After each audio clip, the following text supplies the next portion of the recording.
All right, we're back with our next bit of programming. Again, this session will be formatted as a workshop.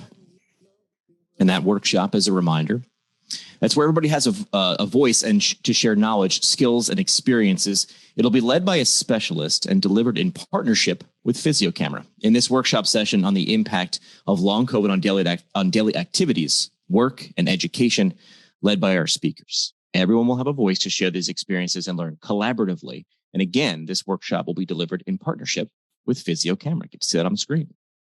When this presentation is over, you'll be able to better understand how long COVID symptoms and impairments result in activity limitations and social participation restrictions. And you'll be able to better understand the rehabilitation approaches and accessible environments that support people to manage daily activities, work, or study that are negatively impacted by long COVID. Without further ado, let's start.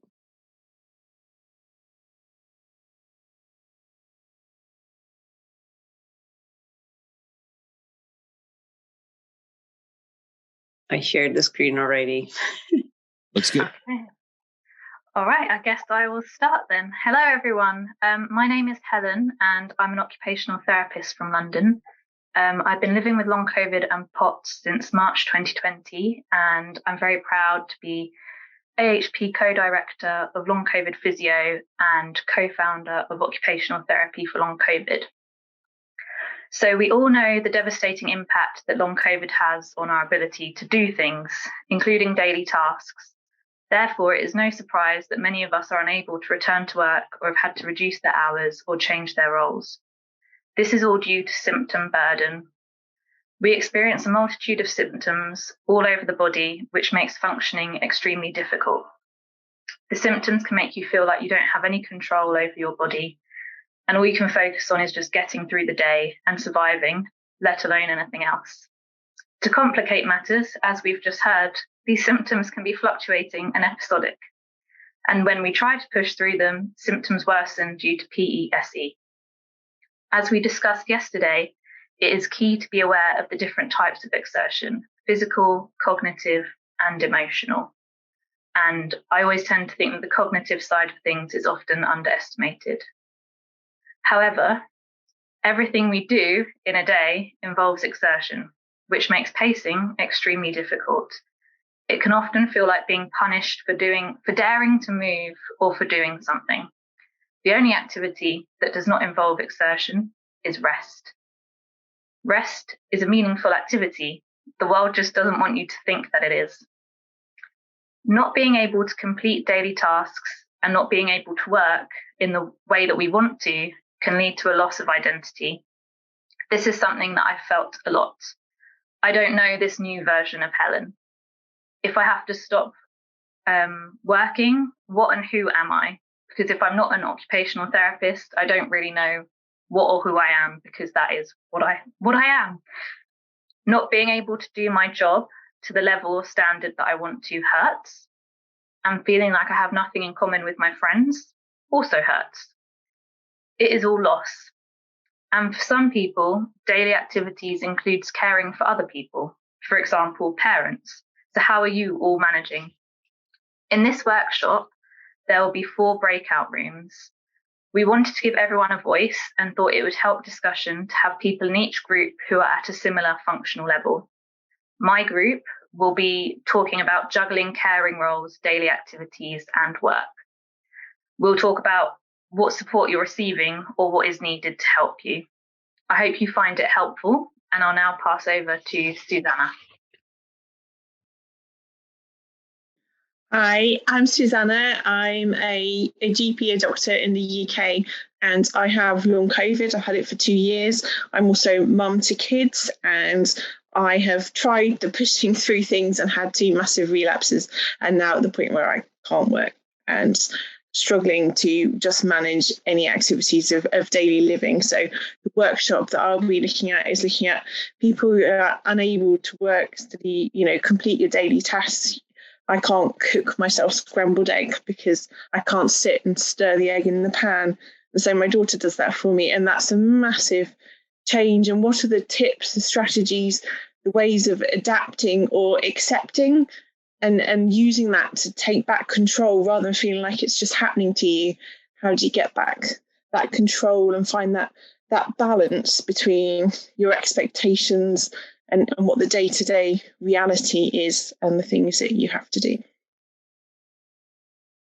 So I will hand over to Nathan, I think. Yes, thank you, Susannah. Thanks.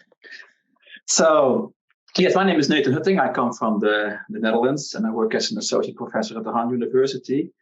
And I have experience in various research projects in various population of people with persistent conditions, and also the development of interventions focused on work participation. And recently we have finished a project in the Netherlands which was focused on infectious diseases, including long COVID. And in this project, we ran various webinars, and also developed an online program focused on supporting people with infectious diseases, including long COVID, with regard to work participation. And this program can be used by people who are still working, but do experience symptoms and limitation during work, but also by people who have returned to work. And this program includes several topics, for example, looking for balance, managing your energy level, acceptance and dealing with complaints and the lack of understanding, managing the work situation and work adaptations, and also obtaining support and having conversations about your complaints and what you need at work. And we also know from qualitative research that people with long COVID struggle at work, but also with balancing work and other activities, and also keeping some quality of life. So if you join me in the third breakout room, we will have a discussion how to work and maintain some form of quality of life. So do you struggle at work or balancing work with other activities? Or do you have top tips for others regarding this topic? Then please join this third breakout room. And I will pass on to our last workshop leader. Thanks, Nathan. Hi, everyone. My name is Lesley Macniven. I'm a founding member of Long COVID Support, as I've been a long hauler since the first wave. Prior to COVID, I was a coach, organisational development consultant and a writer. I was involved in activism for greater inclusion, and I have found myself over the last 2 years drawing in some of those skills to co-found an offshoot of Long COVID Support, Long COVID Work, which is a campaigning branch of Long COVID Support, the charity, to try and involve other organisations in addressing this problem, because not being able to work is a problem for people with long COVID, but it's also a problem for the economy, for society, for individual workplaces. We can all see the skill shortages taking place across the globe. So this session that I'm interested in running is going to talk about when we want to get people back to work, not waiting until we're 100% better, but thinking, how can we start to get work to be part of our recovery process? What needs to shift in the workplace? What barriers do we need to remove? And what ways can we facilitate people being allowed to have some financial independence, some sense of purpose, as people like Nat were saying in the last session, the sense of identity. You know, work is an integral part of who we are, but it's also thinking about, rather than wanting to go back to what we were before, recognizing that the world has shifted, everything has changed, and therefore we can plan differently as to where we want to see ourselves going from a work perspective. And it's thinking about that, specific things for us, that I'm really interested in people's contributions as to what they found helpful, any kind of shifts that you've had that have made a difference for you, but also updating you on some of the things that are happening to try and influence change in the wider systems as well, because it's not something we can do by ourselves. So please do join if you want to think about redefining yourself at work with long COVID. Okay, so we had, with Susannah leading us, unable to work, study or complete daily tasks, and what are our tips and strategies? So there were a few themes of acceptance and adapting, and that can change day to day. And it's a big adjustment to the new you and a journey. And it's about gaining an element of control, self-worth and identity. We talked about looking for the positives, and slowing down life can sometimes be a good thing, spending time with others, and learning new skills that you may not have done before that you can start and stop, like crochet or jigsaw, as somebody said. Spending time with family and friends, even if you're resting while doing it, is still positive, and others will see it as positive. Finding a role that makes you useful again to give you identity is hard, but important. We talked about spoons or batteries of energy, and taking some of those spoons for things that you enjoy. Also about educating and others on things that might trigger you, and speaking up and being clear with what help you might need. Some people don't always realize you still need help or how best to help you. Choose your crowd and tell them what you need. This can help maintain your social interaction, and you can choose how you interact, set your boundaries of how long, what you need to make it work. And those that understand and support you will be there. Pacing and managing exertion is hard, and prioritizing isn't easy. Learning to say no is hard. So one suggestion was breaking things down into smaller steps to do activities that you want to do. And then finally, resting frequently and stopping where you are to rest and doing what your style of rest is might be easier than having to take yourself up to bed to go and do that rest. Thank you. Great job, Linda. Thank you. As always, expert scribe in the ranks. Who's room 2? That is me. I was in room 2 with Leslie and Michelle and others talking about return to work, barriers and facilitators. And I think starting off this session was just the recognition that while many members of the long COVID community may not be engaged in paid work or employment, that many are working incredibly hard, often in full-time realms of work, just in an unpaid or volunteer capacity. So there was that recognition right from the start. Some of the barriers that were mentioned were lack of knowledge among employers, insurers, and human resource personnel on the nature of long COVID, the uncertainty and unpredictable nature of the episodic disability associated with long COVID was also mentioned as a barrier, and some having to personally heal the scars of having come to terms with not being able to fulfill one's original role of employment and perhaps having to step away or adapt their employment role in some way. Achieving or accessing reasonable accommodation was a challenge in accessing insurance, and some of the rigidity of HR and occupational health policies, and an underlying pressure to return to, quote, regular duties. The other barrier or challenge that came up with is the sometimes invisibility of disability associated with long COVID. So it's difficult to articulate or have one's disability or health challenges recognized when one cannot see it. And this idea of when one is in the workplace and preparing or trying to anticipate for a relapse or an episode was sometimes construed as having a negative attitude towards work. The other challenge, certainly triggers related to cognitive challenges or demands of employment that could set off an episode.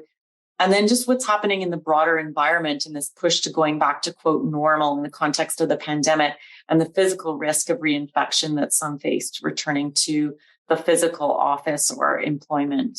Some strategies or facilitators were thinking creatively, recognizing the opportunities that one might have in changing their level of employment, having flexibility of their location of work, having well-educated and supportive employers, focusing on what one can do instead of what one cannot do, and strategies for sustainable return to work. So not just being able to return in a 2-day capacity and then having a 5-day crash, but actually strategies on what might sustain a more stable level of engagement.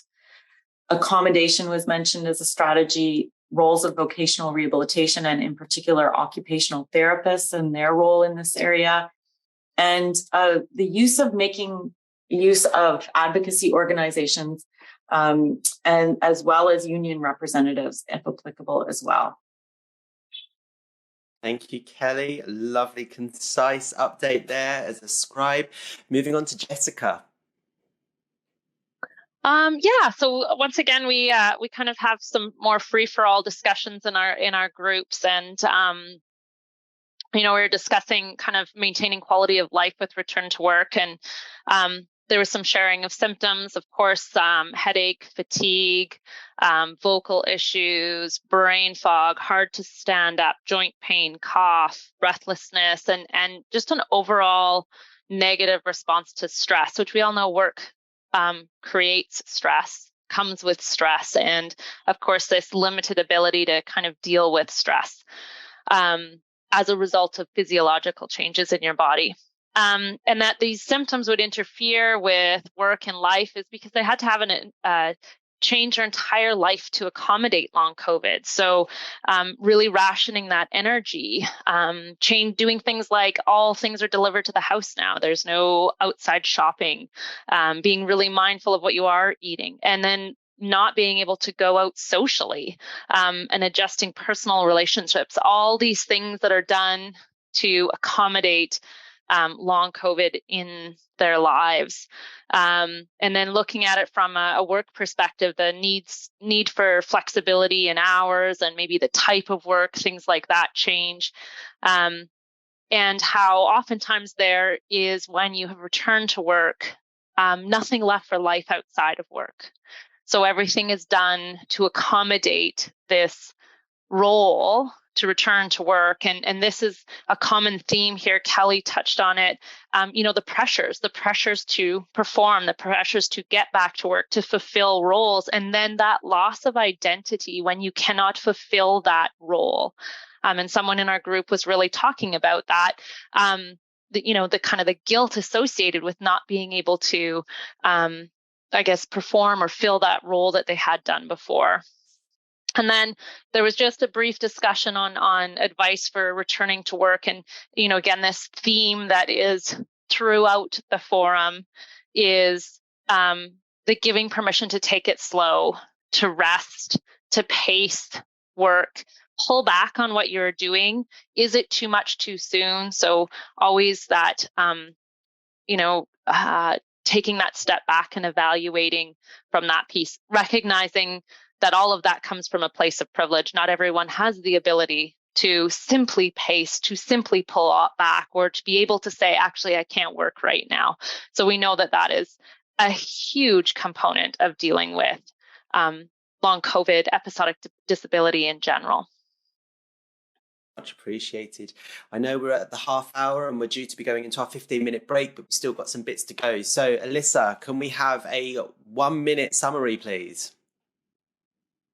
Yes, I'll do my best here. There are a lot of repeated themes, I think, from the other groups, but a couple of words that maybe I'll say is ableism and the internalized ableism that we all have to work through, but the lack of support, the lack of recognition and minimizing from governments and policy, healthcare professionals, employers, all the way down to personal relationships and losing friends and family.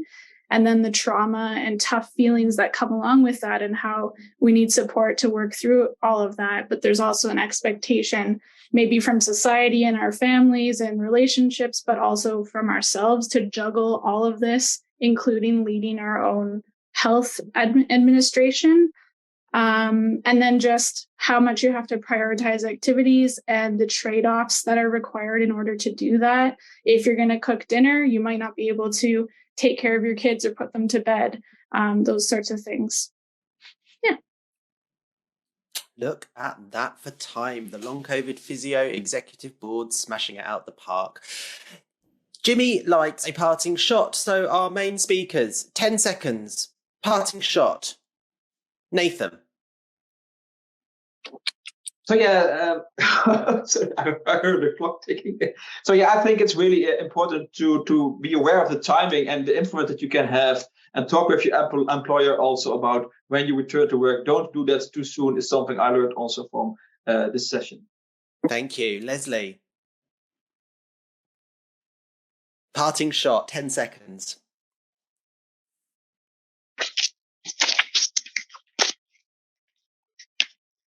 Sorry, Darren, can you hear me? We can hear you. What's your parting shot? 10 seconds.